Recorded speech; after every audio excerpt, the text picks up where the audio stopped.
When you see a company as big as Amazon fail at something, it's hard to know how to feel. On one hand, it's really satisfying because it's like, haha, that's what happens when you don't listen to readers and or authors. And on the other hand, it's like, if Amazon can't make it work, what chance does anybody else have?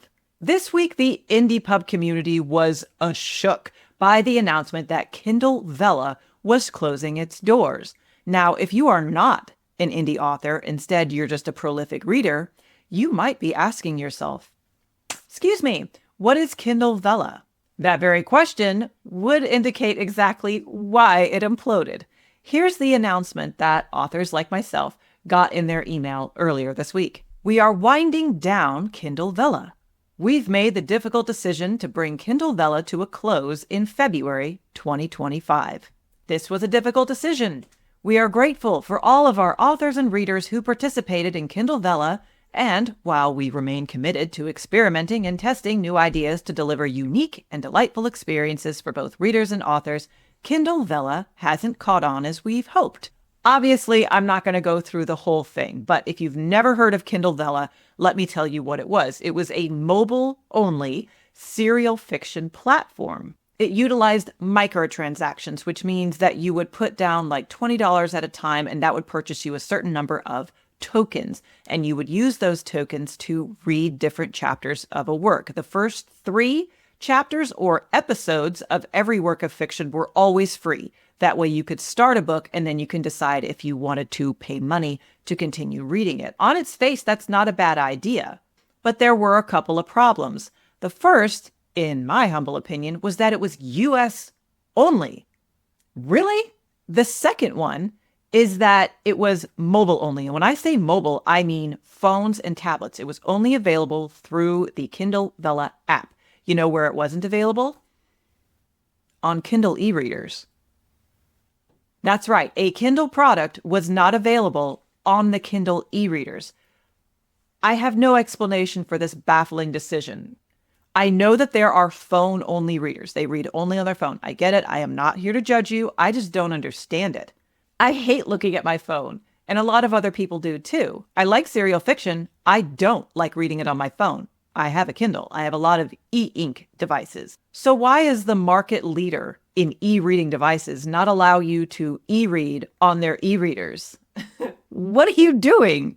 It was to the point that you actually, as an author, had to educate your readers how to access Kindle Vella, how to pay for Kindle Vella, how to participate as a reader, because the site wasn't intuitive and Amazon itself was not really good about educating readers. And here's the thing, readers are the ones paying for this. So even if authors are really enthusiastic about it and like, yay, I can't wait to do this, if the readers aren't there, that means it's going to shut down, which is exactly what it did. Now, the reason I'm making this video is not to make fun of Amazon or to even lament the death of this particular platform, because I didn't write on it. However, I do have several clients who wrote on it. Some of them, they didn't do very well at all because their readers couldn't find them and they stopped doing it. But some of them did really well. Usually they had existing readership. And so if you are one of those writers where you actually did really well, your audience resonated with mobile only, and your audience is mostly in the US, and you're wondering what to do now. Where do I go if I want to read short little episodes of fiction at a time? Yes, I love ebooks. Yes, I love my full-length novels, but I do like episodic fiction. You might be wondering, where do I sell episodic fiction? And if I'm a reader, where do I read it? That is what we are talking about today. Kindle Vella is gone. Long live a bunch of other sites that you might never have heard of. Let's get started.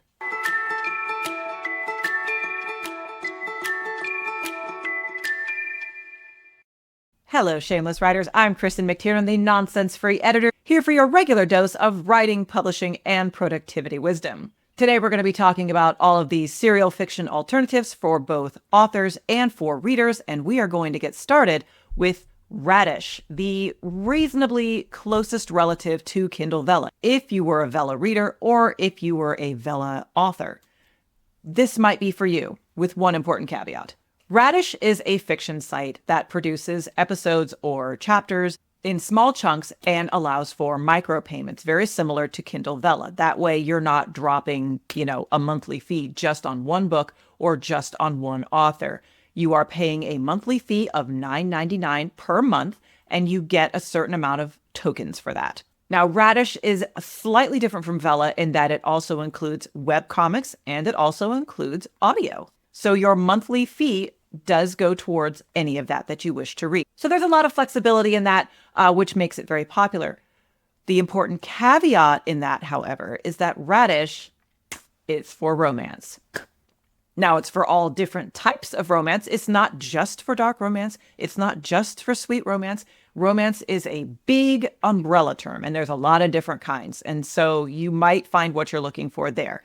But if you are not a writer who earns money through romance and you don't want to become one, then Radish is not for you.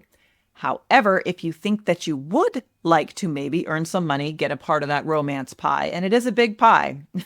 That's where we are as a society. We all love some kind of romance, and Radish is there to fill that market demand. The readership is there, which is why it can be tempting for authors. So if you are an author, here's what the payment structure looks like. You have the ability to apply under one of three categories. If you're an emerging writer, which means that you don't have a huge platform, but you're not really having a lot of luck on Amazon or other oversaturated platforms, that's where you would apply. So you're looking to build. That's what the emerging writer application is for, and it's a little less arduous than the other two.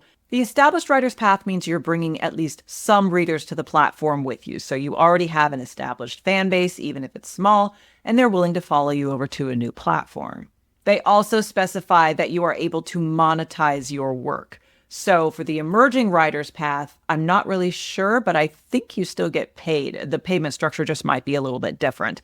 And then influencers, this is they're going to be checking your socials. They're going to be seeing what size your platform is. That's probably a much higher tier. And of course, and this is every platform. I want to be very clear about that.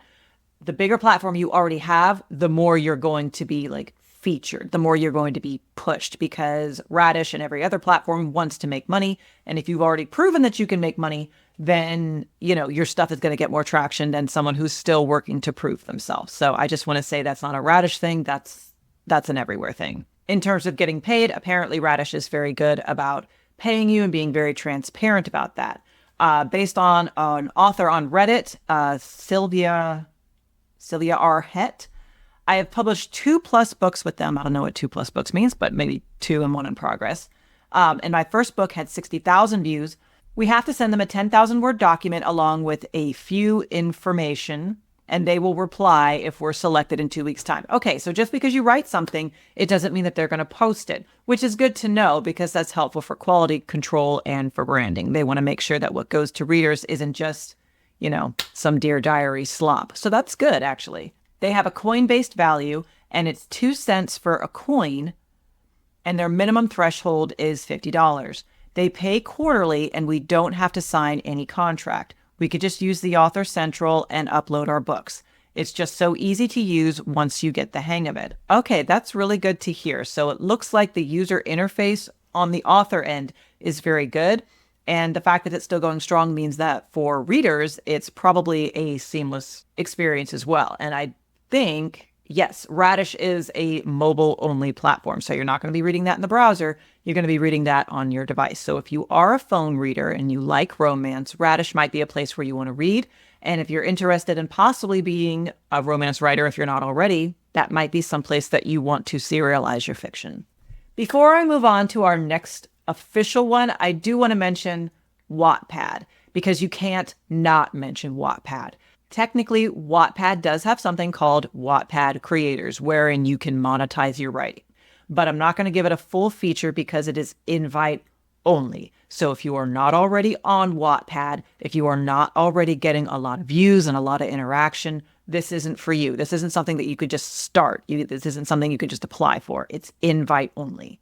And you have to be in the Wattpad Creators program in order to get the Wattpad Originals program. And the Wattpad Originals is basically a publishing contract. At that point, it does become exclusive and you are getting paid specifically to write for Wattpad. And these are original works of fiction that you're creating. But again, small, it's invite only, and you already have to have a platform, specifically one on Wattpad. The next collection that we're going to talk about are slightly different than Kindle Vella and different than Radish in that they are funded with tips, microtransactions, and monthly subscriptions. They each slightly different from each other in terms of how your readers pay you for your work and what you can put on the platform. The first one I want to mention is Medium, simply because it is massive. Once you have published on Medium, you can apply for the Medium Partner Program, and they have several avenues for payouts. Typically, you get paid for views. Now, the thing about it is that Medium readers pay a flat monthly fee, and then there are microtransactions. So for the views that you get paid for the views. So the reader isn't paying you directly, they're paying Medium. And then they can read a certain number of articles every month, whether that's nonfiction or whether that's your fiction. This is certainly more reader friendly, and it does give the propensity to get more eyeballs on your work because it is available to the web. I think people who are not logged into Medium get one free article. And then if you are logged in, but you're not paying, I think you get like 2 or 3 free per month. So you're still able to expose new people to your work, even though they are not a premium subscriber to Medium yet. They might. However, just because it's good for readers doesn't necessarily mean it's good for writers. Even the tippy top OG best paid Medium writer, I believe he did nonfiction actually, has just moved over to another platform called Substack that we're going to be talking about in just a second, because of the irregularity of how much he was getting paid. He made money like gangbusters, but he didn't know how much he was going to be making every month.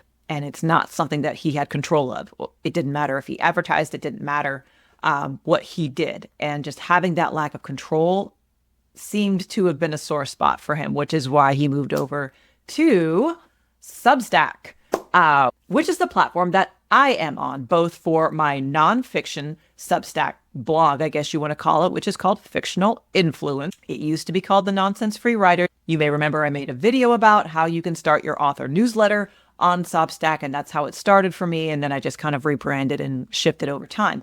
But I also have a serial fiction Substack wherein I produce a chapter of a novel every week.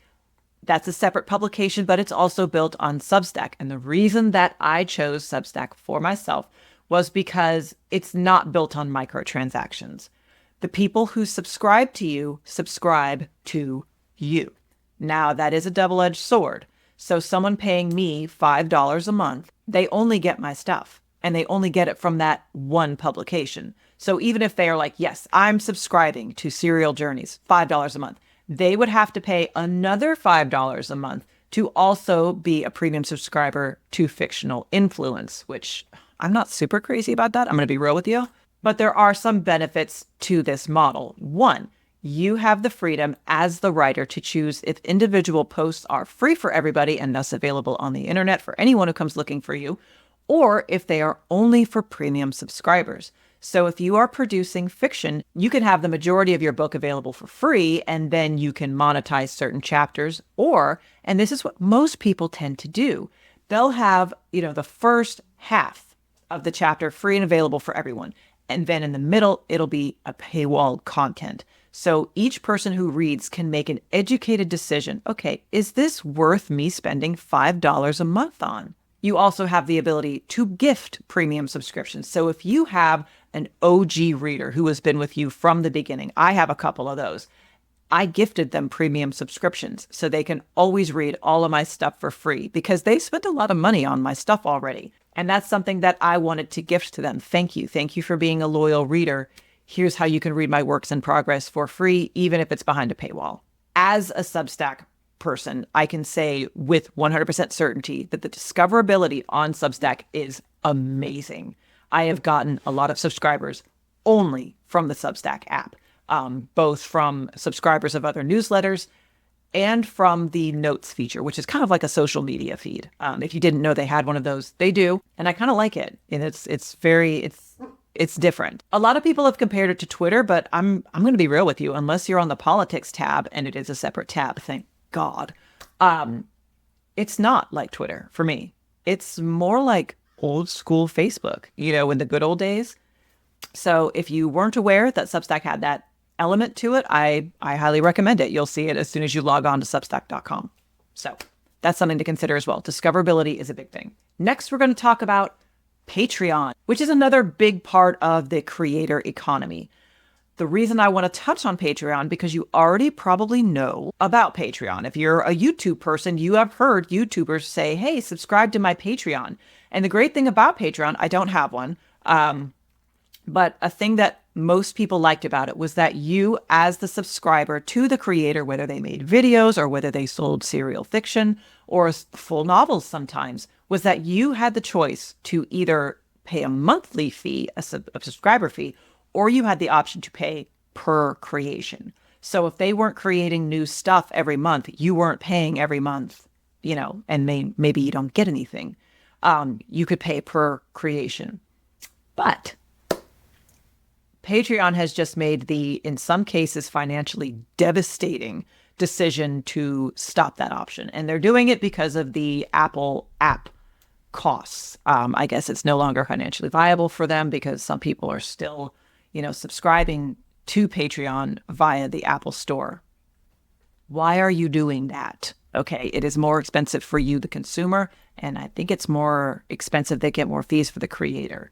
Okay, please sign up through the browser, no matter what monthly subscription you are signing up for, whether it's on Patreon or Twitter or any other app, sign up in the browser. Do not do it through the Apple Store, please. So with that change, for some creators, there's no change and it's still the same situation it always was because the majority of their clientele paid them on a monthly basis. But I think a lot of us, we can be real about it.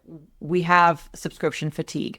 We have so many monthly subscriptions that we don't want another one. And for some people, it's just nice to say, okay, you're just making a purchase. You don't pay unless I come out with a video, or you don't pay unless I come out with a new chapter. And, there's something to be said for that. I get why they're doing it, but I think most people are sad that Patreon is removing that option. However, it does still exist.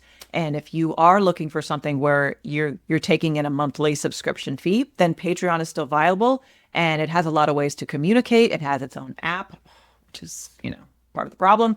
There's a lot of good ways to earn money on Patreon and communicate directly with your readers. Whereas with YouTube, YouTube does have subscriptions now, but I don't know. Does anyone actually subscribe on YouTube? Do you pay to subscribe on YouTube? I have the option enabled, but I don't get it.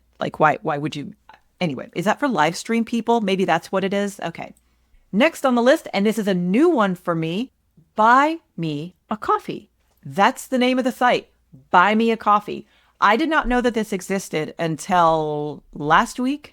And I was so in love with it, you guys. I signed up for it. So the reason that I went looking for, it was basically a digital tip jar that I was looking for. Because if you've ever been online, you know that Cash App and Venmo, and I recently found out the Square payment links, they only work in the US. Okay. So if you are dealing with people who are in the UK, Ireland, any part of the Anglosphere, and especially if you have a lot of viewers in India, which has an enormous amount of English speakers, they can't use those apps. They can't tip you even if they want to, which is what brought me to Buy Me a Coffee. This is a digital tip jar, at least that's just how it started, where you can say, okay, you don't want to subscribe $5 a month to me on Substack. I totally understand. We're all swamped. But if you especially liked this particular chapter of my novel that I released, you can do a one-time donation of as little as $1 at Buy Me a Coffee. And I add the link at the end of that chapter. And people respond very well to that. They don't want to do $5 every month, especially maybe I miss a week, maybe I miss 2 weeks. They don't want that commitment. Totally get it. This way you don't need the commitment. You have the digital tip jar.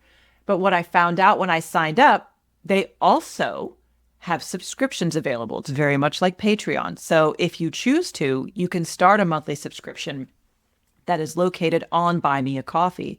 And the reason that this particular site is, I don't want to say it's better, but it's more flexible because it allows not suitable for work material. So if you write erotica or if you have accompanying NSFW art with your erotica, you can sell that and include that as part of your membership on Buy Me a Coffee, whereas you cannot on some of the other sites. I'm actually not sure about the rules for Patreon, but I know that Ko-fi or Ko-fi, they won't let you do it. They're like, no, Puritan stuff only. And, I don't do NSFW stuff for the most part, but what if I want to? What if I, go on my supervillain BDSM arc? I would like that flexibility. Thank you very much. So I'm very happy that Buy Me a Coffee has that. And you can also do full e-com.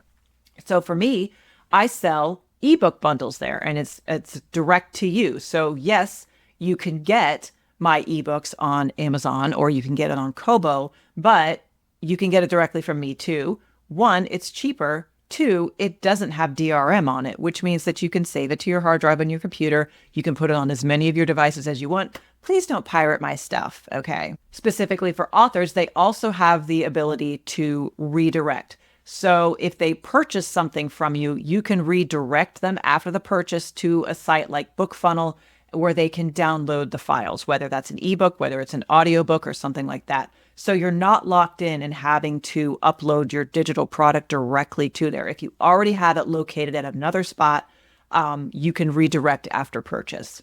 They're just your payment processor, basically. The thing about being an author is that most of the time we hear about completed books and how to sell your completed books and how to market your completed books, but that's not always necessarily what's best for the reader. It's not always necessarily what's best for you, especially in this contentified, rapid release society that we now find ourselves in. If you're a slow writer like me, maybe you don't want to wait 3 years, between releases, and your readers definitely don't want to wait 3 years. They will have forgotten about you. So you want to have that avenue where they can drip feed you small amounts of money for small amount of fiction. Serial fiction is a good way to do that. You have to decide whether, if you're a reader, if this is worth your money, if this is worth your investment, if this is part of a community that you want to be a part of. Or if you're a writer, is this something that you want to reliably cultivate? Do you want to cultivate a community? Are you running this as more about, okay, I'm just going to, rapid release. I'm going to, throw this book out, throw the spaghetti at the wall, and then just advertise the hell out of it? Or are you more intent on building a community of readers? Maybe it's smaller, but they're more committed. That's kind of the path that I've chosen. And whether that's your path or not, then serial fiction and these platforms that allow you to cultivate memberships and community might be something that you want to consider. Have you heard of any of these platforms? Have you used any of these platforms? And did I miss a big one that I should be aware of? I would love it if you would tell me down in the comments. I would also love it if you enjoy paranormal and or time travel fiction, if you would check out Serial Journeys, my Substack. And then my other Substack, Fictional Influence, is basically the print version of my other YouTube channel. It's basically just commentary on how fiction makes us better people by informing our society and morals. And sometimes it's really snarky movie reviews like my most recent one. So that's all for this time. Until next time, take care and write well.